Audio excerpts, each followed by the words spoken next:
अस्सलाम वालेकुम दोस्तों। सल्तनत उस्मानिया के खात्मे के बाद उस्मानी खानदान के साथ क्या हुआ और उन्हें किन हालात का सामना करना पड़ा। 1 नवंबर 1922 तारीख़ इस्लाम का वो स्याह दिन है जब सल्तनत उस्मानिया के खात्मे का बाज़ाब्ता तौर पर ऐलान किया गया।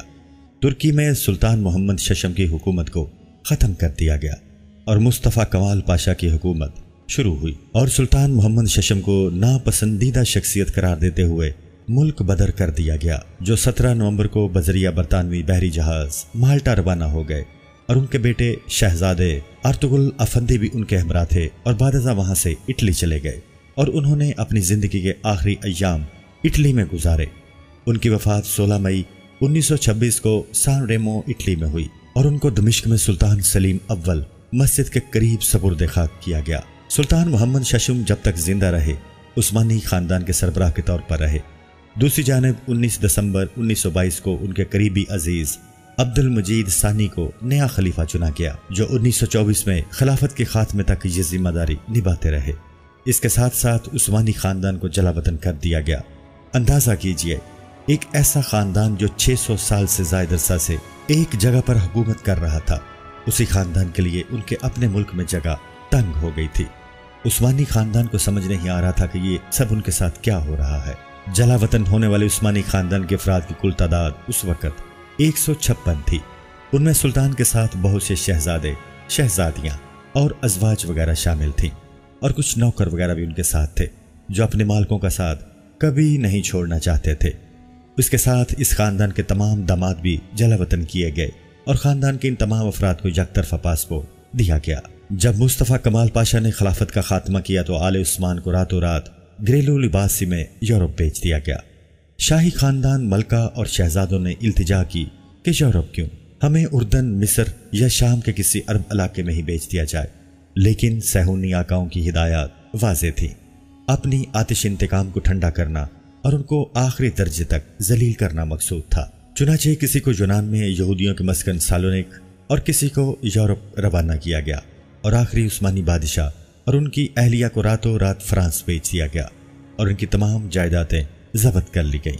यहाँ तक कि घरेलू लिबास में खाली जेब इस हाल में उन्हें रुखसत किया गया कि एक पाई तक उनके पास न थी। कहा जाता है कि सुल्तान के शहजादे मुंह छुपाकर पेरिस की गलियों में कासा गिदाई लिए फिरते थे कि कोई उन्हें पहचान ना पाए। फिर जब सुल्तान की वफात हुई तो कलीसा उनकी मैयत को किसी के हवाले करने पर आमादा न हुआ, क्योंकि दुकानदारों का कर्ज उन पर चढ़ा हुआ था। बिलाखिर मुसलमानों ने चंदा करके सुल्तान का कर्ज अदा किया और उनकी मैयत को शाम रवाना किया और वहां वो सपुर्दे खाक हुए। 20 साल बाद जिन्होंने सबसे पहले उनके बारे में दरियाफ्त किया और उनकी खबरगिरी की, वो तुर्की के पहले मुंतखब वजीर आजम अदनान मंदरीस थे।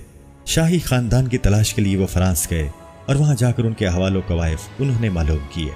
पेरिस के सफर में वो कहते थे कि मुझे मेरे अबा का पता बताओ, मुझे मेरी माँ से मिलाओ। बिलाखिर वो पेरिस के एक छोटे से गांव पहुंचकर एक कारखाने में दाखिल हुए तो क्या देखते हैं कि सुल्तान अब्दुल हमीद की जौजा 85 साला मलका शफीका और उनकी बेटी 60 साला शहजादी आयशा एक कारखाने में निहायत मामूली उजरत पर बर्तन मांज रही हैं। ये देखकर मंदरेस अपने आंसू रोक न सके और ज़ारो कतार रो पड़े। फिर उनका हाथ चूम कर कहने लगे, मुझे माफ़ कीजिए, मुझे माफ़ कीजिए। शहजादी आयशा ने पूछा, आप कौन हैं? कहा, मैं तुर्क वजीर आजम अदनान मंदरेस हूँ। इतना सुनना था कि वो बोल उठी, अब तक कहाँ थे? और खुशी के मारे बेहोश होकर गिर पड़ी।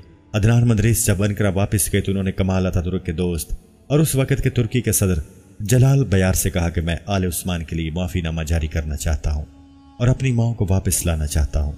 बयार ने शुरू में तो एतराज़ किया, मगर मंदरेस के मुसलसल इसरार पर सिर्फ औरतों को वापस लाने की इजाज़त दी।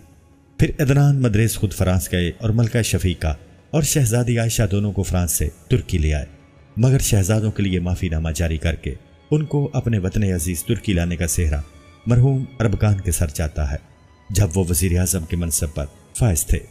फिर जब मंदरेस पर झूठा मुकदमा चलाकर उनको तख्ता-ए-दार पर लटकाया गया तो मुंजमिला इल्ज़ामात के साथ साथ 2 इल्ज़ाम ये भी थे कि एक, उन्होंने 30 साल बाद तुर्की में अरबी ज़बान में अजान देने की इजाज़त दी, जिसे कमाल अतातुर्क और उसके साथियों ने तुर्की में बंद कर दिया था। नंबर 2, उन्होंने हुकूमत के खजाने से चोरी करके सुल्तान की अहलिया और बेटी पर खर्च किया, इसलिए वो हर ईद के मौका पर मलका और शहजादी से मुलाकात के लिए जाते ان کے ہاتھ چومتے اور اپنی جیب خاص اور اپنے ذاتی صرفے سے 10,000 لیرہ سالانہ شہزادی عائشہ اور ملکہ شفیقہ کی خدمت میں پیش کرتے تھے۔ جب 17 ستمبر 1961 کو عدنان مندریس اور ان کے 4 ساتھیوں کو ملٹری کورٹ نے شہید کیا تو دوسرے ہی دن دونوں ملکہ اور شہزادی کی بھی وفات ہوئی۔ 1974 میں مردوں کو بھی ترکی میں رہنے کی اجازت مل گئی تھی، لیکن خاندان کے بعض افراد نے ترکی سے باہر رہنا پسند کیا۔ آج کل عثمانی خاندان مختلف ملکوں میں پھیلا ہوا ہے، جن میں امریکہ، بلغاریہ، ہنگری، فرانس، مصر، شام اور ترکی وغیرہ شامل ہیں۔ آج کل ترکی میں عثمانی خاندان کے بہت سے افراد رہائش پذیر ہیں۔